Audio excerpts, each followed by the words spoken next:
En este video vamos a ver las encefalopatías en general. Las encefalopatías las definimos como alteraciones en el estado de conciencia. Pueden ser en más cuando tienen cuadros de excitación mental o excitación psicomotriz, o en menos cuando son pacientes que vienen con cuadros de confusión mental, de somnolencia, letargo. La conciencia se define como la capacidad mental que nos permite conectarnos con el entorno y depende de dos estructuras. Puede estar alterada una o la otra, o pueden estar alteradas las dos. Por un lado tenemos el sistema activador reticular ascendente o SARA, que es el que enciende y apaga al sistema nervioso central. Este se ubica en el tronco encefálico y da todo lo que son alteraciones troncales, principalmente bulbo y protuberancia. Y luego tenemos la corteza cerebral, que es la que recibe la información del SARA y ejecuta las acciones. Cuando hay lesiones o cuando están alteradas, tenemos las alteraciones corticales.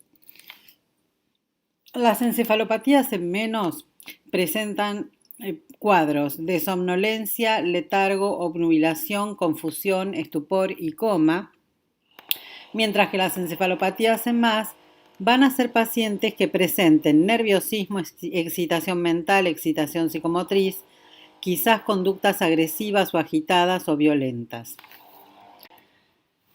Después tenemos dos términos que tenemos que diferenciar, que son el delirium y el delirium tremens.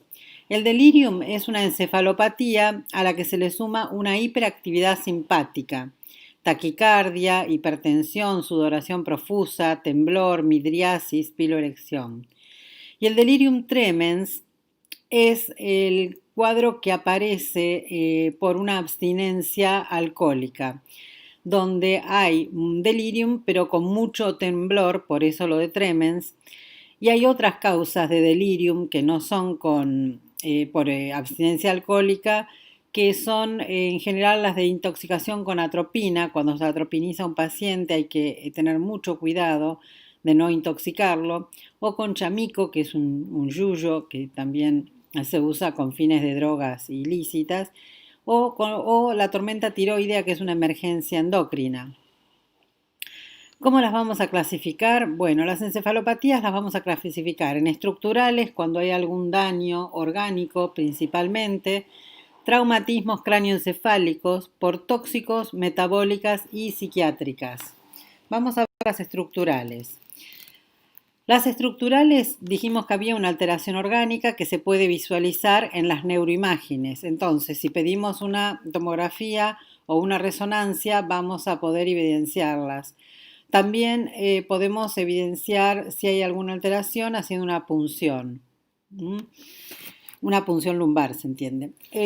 Las que comprenden las estructurales son el ACV, la hemorragia subaracnoidea, los hematomas, epidural o subdural, abscesos, toxoplasmosis cerebral, tuberculomas, meningitis, herpes que afecten el lóbulo temporal, ruptura de aneurismas, hidrocefalia. ¿Sí? Es todo lo que tiene que ver con alteración orgánica o estructural.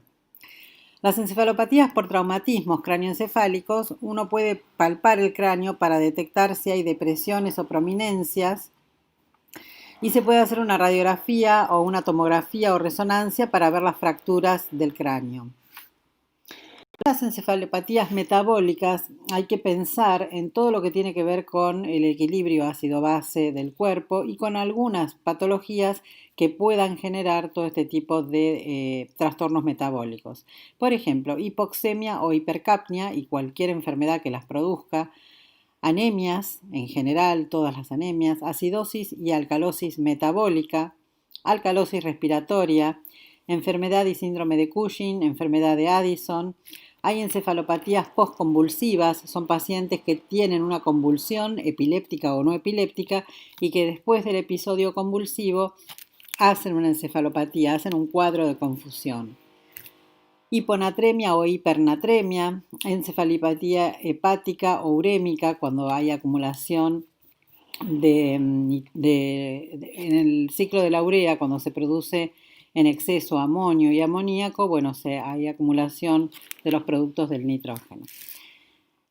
La hipoglucémica, la tormenta tiroidea, el precoma hipotiroideo, la sepsis, la hipocalcemia, hipomagnesemia o hipocalemia, la isquemia multifocal progresiva, el síndrome de Wernicke, que tiene que ver con la abstinencia alcohólica, la disminución del volumen minuto, ya sea por una hipovolemia, por una bradicardia, etc., intoxicación con monóxido de carbono, hipotermia o hipertermia y enfermedades como lupus y Whipple, entre otras.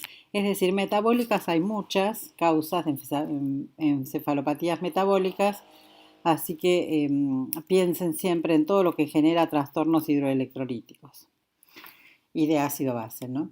Bien, las psiquiátricas se consideran un diagnóstico de exclusión, es decir, cuando uno descarta todas las causas orgánicas o médicas sistémicas, entonces se puede pensar en causas psiquiátricas. Y en general en psiquiatría, encefalopatía es sinónimo de confusión mental, por eso las encefalopatías en psiquiatría se refieren como cuadros de confusión mental. Dentro de las causas pueden ser por esquizofrenia, estados catatónicos, delirio, depresión, melancolía, manía grave, etc. Y tenemos un último grupo para terminar, que son las encefalopatías subagudas. Estas son de difícil diagnóstico porque hay un trastorno del sensorio y un deterioro cognitivo o intelectual acelerados a los que se le suman signos de foco neurológico. Pueden presentar convulsiones y mioclonías y son cuadros que se desarrollan en muy pocas semanas o pocos meses. Tienen por lo general una progresión rápida de semanas o meses y hay que actuar rápido para evitar las secuelas cognitivas. La confusión en personas añosas puede simular una demencia por Alzheimer, por ejemplo. En algunos casos requieren confirmación por biopsia, es muy difícil la toma de decisión por temor a producir secuelas, y algunos cuadros tienen tratamiento curativo en el caso de lupus, la sarcoidosis y la enfermedad de Whipple. El diagnóstico se puede hacer según la causa por resonancia, por reumatograma, serología HIV, reacción de ECA, análisis del líquido cefalorraquídeo, marcadores de lupus, detección de células neoplásicas, inmunoelectroforesis, biopsia esterotáxica o a cielo abierto. Hay muchas maneras de diagnosticar las encefalopatías subagudas, pero todo va a depender de la causa. Los diagnósticos diferenciales los hacemos con el linfoma primario del sistema nervioso central, con síndromes paraneoplásticos, con leucoencefalitis postinfecciosa, vasculitis primarias del sistema nervioso central, adrenoleucodistrofia, gliomas, linfomas angiocéntricos, sarcoidosis, enfermedad de Kreuzer-Jakob, que es la de la vaca loca. LEMP es la leucoencefalopatía multifocal progresiva, que suele darse muchas veces en los pacientes HIV positivos. Lupus, Whipple, granulomatosis linfoidea, vasculitis de Behçet, panencefalitis rubiólica o post-sarampión, déficit de vitamina B12, síndrome de Hacking y HIV. Enfermedades asociadas al HIV. Bueno, muchísimas gracias. Esto es todo con respecto a lo que son las encefalopatías.